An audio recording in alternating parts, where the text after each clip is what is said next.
Bonjour à tous, bienvenue dans le programme quotidien de 15 minutes de grâce et de vérité avec l'encouragement du jour apporté par le pasteur Roland Laos. C'est une grâce de la voir et d'entendre l'évangile qui vient de son cœur. Avant de lui laisser la place, nous allons louer le Seigneur et nous souvenir de l'unité que le Seigneur veut emmener dans nos cœurs. Il n'y a encore un seul Seigneur, unis en esprit, nous avançons, ses louanges sur nos lèvres, sa parole dans nos cœurs, et nous marchons avec puissance, nous proclamons sa gloire.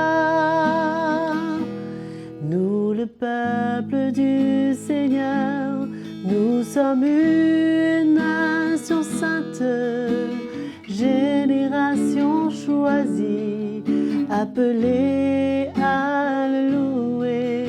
Nous, le peuple du Seigneur, nous sommes une nation sainte, croyons en Jésus, élevons nos voix vers le Seigneur. Croyons en Jésus, élevons nos voix vers le Seigneur. Tellement merveilleux d'adorer Jésus et de croire en sa parole que nous allons entendre de sa part à travers le pasteur Roland Laos. À tout de suite. Bonjour à tous, bienvenue à cette autre session de 15 minutes de grâce et de vérité. Joël, je veux te remercier pour ce moment de louange qui nous prépare nos cœurs pour la parole de Dieu. Nous sommes dans Romains chapitre 6, verset 5, qui nous dit que nous sommes une même plante avec lui. Au début du chapitre 6, du verset 3 à 11, Paul fait des déclarations de foi afin d'affirmer la position du croyant en Christ au salut. Et nous pouvons lire au verset 4, « Nous avons donc été ensevelis avec lui dans la mort par le baptême, afin que comme Christ est ressuscité d'entre les morts par la gloire du Père, de même nous aussi nous marchions en nouveauté de vie. » Alors là, c'est une représentation du baptême d'eau que nous parlons, représentant ce qui s'est passé dans l'esprit à la croix, par la mort de Jésus. En effet, verset 5, « Si nous sommes devenus une même plante avec lui, par la conformité à sa mort, nous le serons aussi par la conformité à sa résurrection. » Une même plante à sa mort, une même plante à sa résurrection.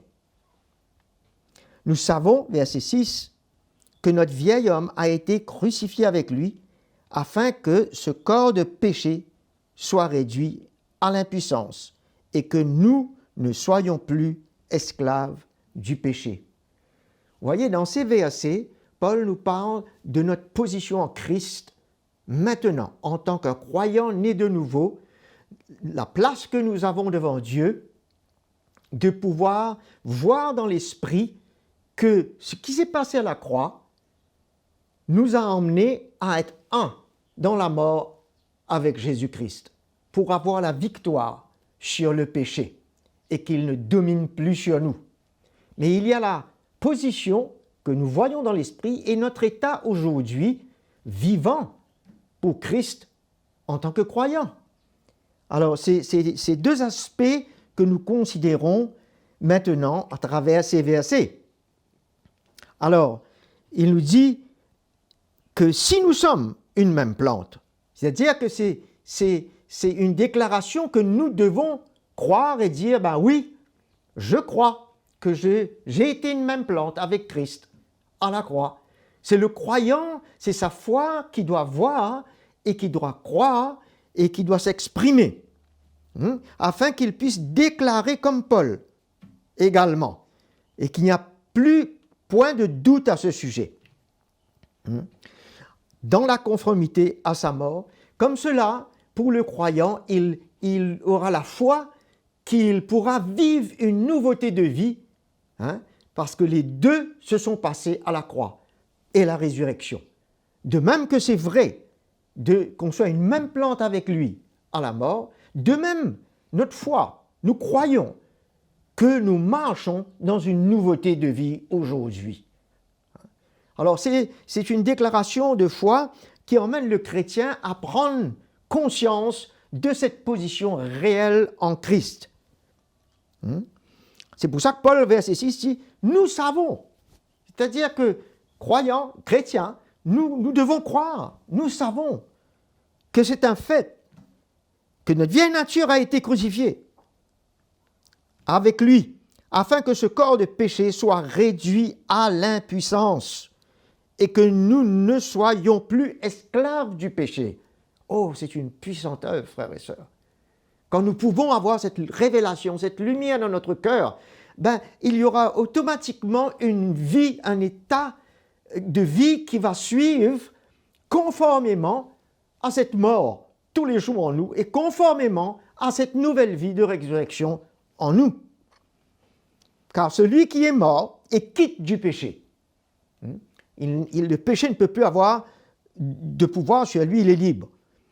Or, si nous sommes morts avec Christ, nous croyons que nous vivrons aussi avec lui.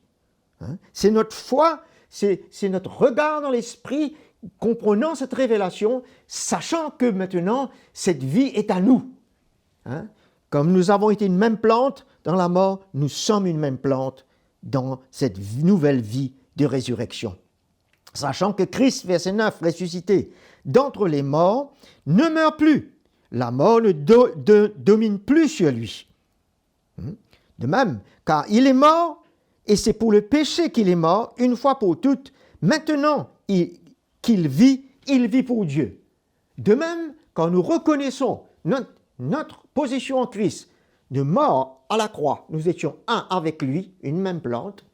Aujourd'hui, nous pouvons également confirmer et voir cette vie en Christ, nouvelle, complètement changée, transformée par la puissance du Saint-Esprit.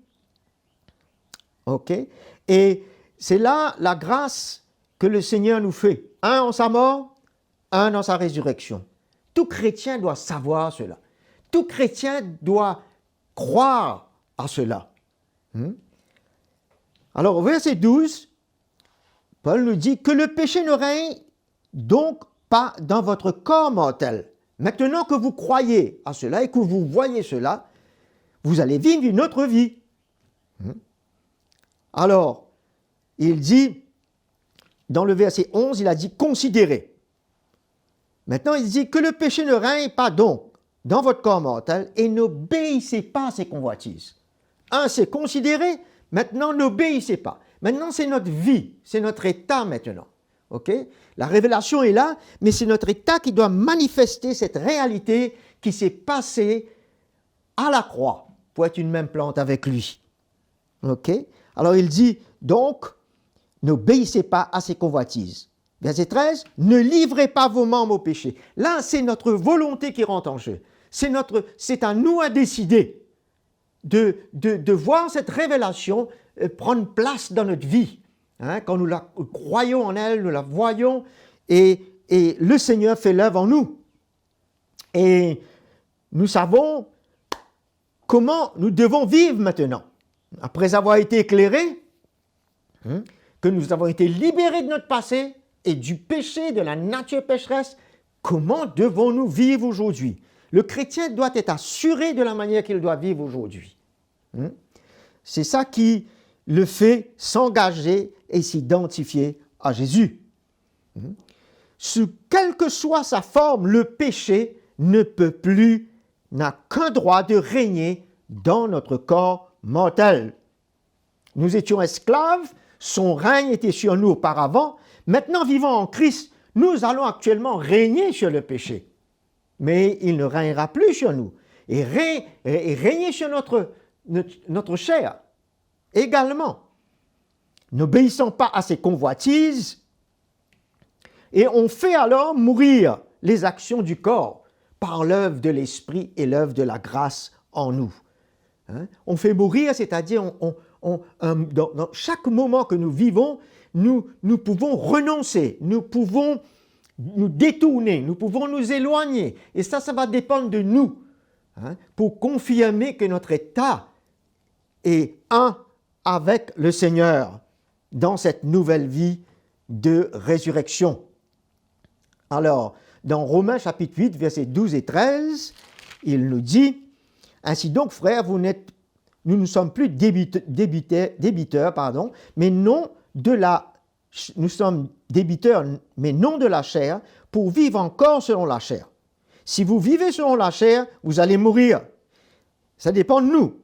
Mais il y a toujours une condition, mais si par l'Esprit, vous permettez l'Esprit, vous vous laissez faire, vous mettez votre vie sur l'autel, par l'Esprit, vous faites mourir les actions du corps, vous vivrez.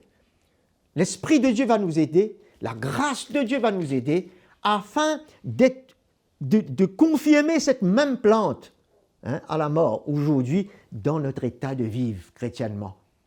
Et voir cette nouveauté de vie apparaître au travers de nous, dans la manière qu'on vit, dans la manière qu'on parle, dans la manière qu'on se comporte, et comment nos vies ne vont pas permettre le péché de régner sur nous.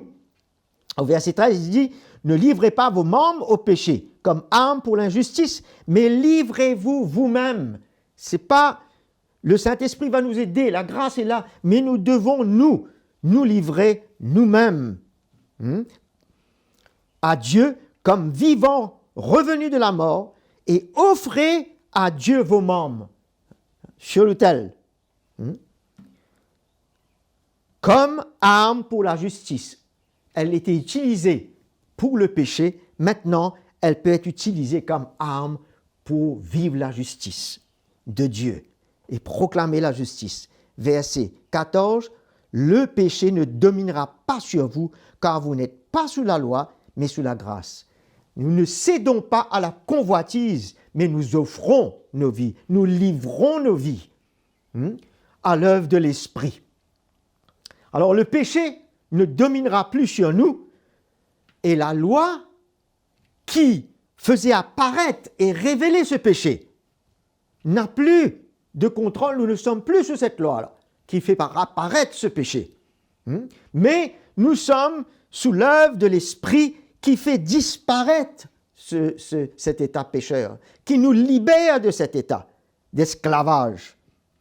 Et nous terminons sur Galates chapitre 5, verset 24. « Ceux qui vivent en Christ, maintenant, qui est conforme, un à sa mort, un à sa résurrection, ils ont crucifié la chair, leurs passions et les désirs. » Voilà, mes frères et sœurs, quelle victoire que nous emmène la croix de Jésus, sa mort et sa résurrection, quand nous reconnaissons, quand nous croyons que nous sommes une même plante avec lui. Notre vie n'est plus la même.